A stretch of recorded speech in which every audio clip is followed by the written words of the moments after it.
ఈరోజు శ్రీ గన్నవరం నియోజకవర్గంలో ఉన్నటువంటి నా క్యాంప్ ఆఫీస్కి వచ్చినటువంటి శ్రీరామ్ భక్తులందరూ కూడా ప్రత్యేకమైనటువంటి ధన్యవాదాలు. మీ అందరు రాక నాకు చాలా సంతోషం ఉంది. అంటే మీ అందరినీ నేను వచ్చి కలవలేను, కానీ మీరందరూ ప్రత్యేకించి ఇక్కడ రావటం చాలా చాలా ఆనందంగా ఉంది. అయితే మీరు వచ్చినటువంటి సందర్భం ఆల్రెడీ నాకు తెలుసు. గతంలో మేడం గారు, ఏం పేరు మీ పేరు? సత్యవాణి గారు, ఇంకా కొంతమంది స్త్రీలతో రావడం జరిగింది. ఆ రోజు మేడం గారు ప్రతిపాదించినటువంటి విషయాన్ని నేను సమర్థించడం కూడా జరిగింది, నేను వ్యతిరేకించలేదు.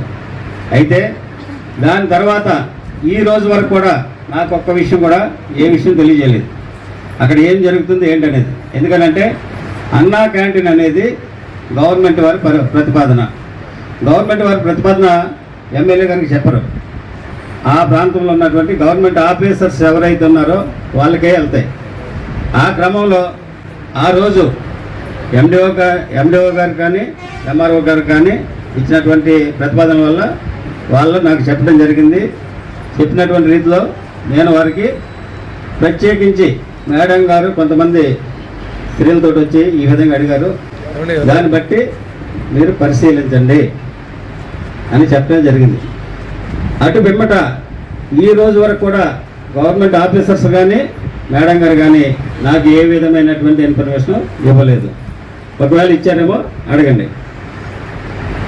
అయితే ఈ రోజునే మీరందరూ ఇక్కడ రావడం చాలా సంతోషం. మీరు మీ యొక్క ప్రాబ్లం చెప్తే దానికి పరిష్కార మార్గం ఏంటనేది నేను చెప్తాను.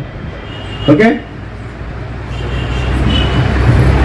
ముందుగా ఎమ్మెల్యే గారికి ఉదయపూర్వక నమస్కారం అండి. ఎందుకంటే మమ్మల్ని సాధారణంగా కూర్చోబెట్టి మాట్లాడుతున్నారు.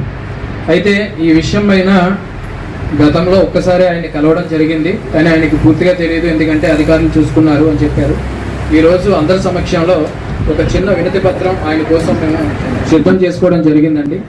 దీని యొక్క ముఖ్య కారణం ఏంటంటే, ఏదైతే అత్యంత చరిత్ర కలిగినటువంటి రామాలయం ఉందో దానికంటూ శ్రీరామ కళ్యాణానికి కానీ, లేక యజ్ఞయాగాది కృతువులు కానీ, లేకుంటే కనీసం ఒక 100 మంది భక్తులతో ఎక్కడైనా కూర్చోవడానికి కానీ ఎక్కడ కూడా చిన్న సదుపాయం కూడా మాకు లేదు.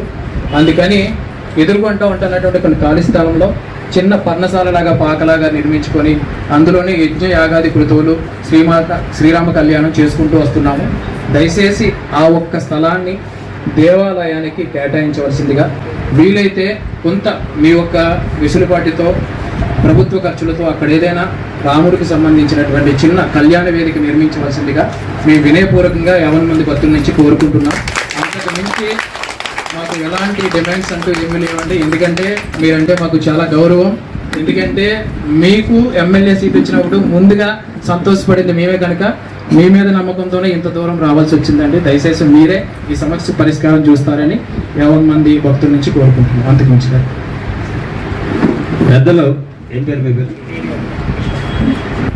కేటీఆర్ గారు ఇప్పుడు చెప్పినటువంటి విషయాన్ని నేను సమర్థిస్తున్నా, తప్పనిసరిగా చేస్తాను. కానీ మీరు చేసింది కరెక్ట్ కాదు. ఇదే పని మీరు మీడియాకు వెళ్ళకుండా నా దగ్గరికి వచ్చుంటే చాలా పద్ధతిగా ఉండేది. కానీ మీరు అలా చేయడం అనేది కరెక్ట్ కాదని ఈ సందర్భంగా తెలియజేస్తాను. మీరు అందరూ చెప్పండి, ఎవరైనా సరే. ఎందుకనంటే ఒక విషయం వచ్చినప్పుడు ఎదుటి వ్యక్తి యొక్క ఆలోచన విధానాన్ని పరిశీలించి ఆయన మనకి హెల్ప్ చేస్తాడా చేయడా, ముందు ఆ వ్యక్తితో మాట్లాడిన తర్వాత మనం విమర్శించినా ఏ నిర్ణయం తీసుకున్నా అది పద్ధతి ఉంటుంది. మన ప్రక్రియలో మనం చేసేసిన తర్వాత అప్పుడు తర్వాత వచ్చి ఈ విధంగా చెప్పడం అనేది అది కరెక్ట్ కాదని ఈ సందర్భంగా తెలియజేస్తున్నా. పోతే ఆ ప్రాంతం మీరు ఏదైతే భజన కార్యక్రమాలు చేయడానికి నిర్ణయించుకున్నారో ఆ ప్రాంతానికి నాకు సంబంధమే లేదు అసలు. ఎందుకో చెప్తున్నా, రాజకీయంగా నేను ఈ నియోజకవర్గానికి ఎమ్మెల్యేని. అయితే ఎవరికి ఏ ప్రాబ్లం వచ్చినా నాకు ఓటు వేసిన వాళ్ళకి, ఓటు వేయని వాళ్ళకి, నన్ను తిట్టిన వాళ్ళకి కూడా హెల్ప్ చేస్తున్నా.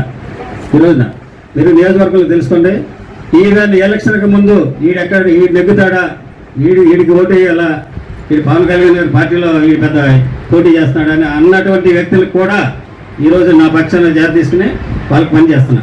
అలా కాదని మీరు ఎవరైనా నిరూపిస్తే చెప్పండి.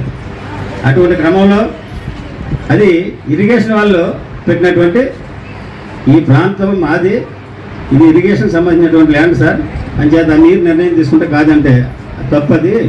భక్తులు అడుగుతున్నారు కాబట్టి వాళ్ళు ఒకసారి సంప్రదించండి, వాళ్ళ యొక్క వినతి పత్రం తీసుకుని గవర్నమెంట్కైనా పంపించండి అని నేను చెప్పడం జరిగింది.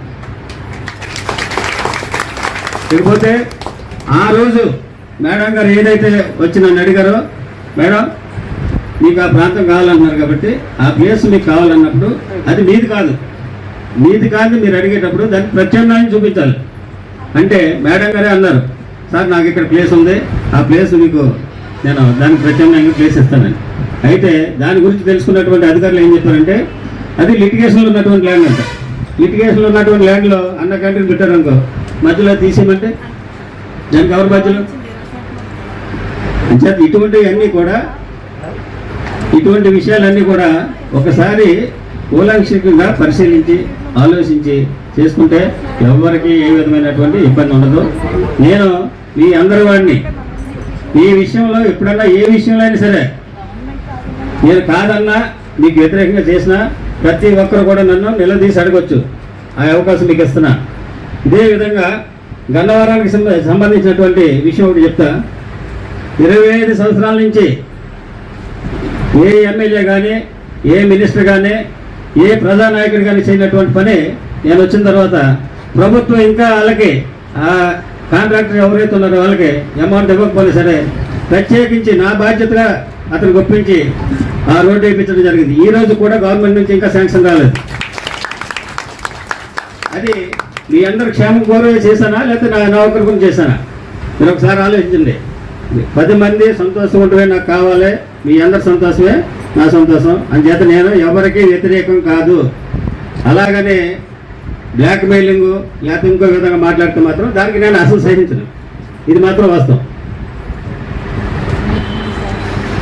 చెప్పండి, నా నుండి మీరు ఏదైతే కోరుతున్నారో దానికి తప్పనిసరిగా నేను ప్రభుత్వం దృష్టికి తీసుకెళ్ళైనా సరే నా వంతు కార్యక్రమంగా నేను మీకు సాయం చేస్తాను. ఓకే.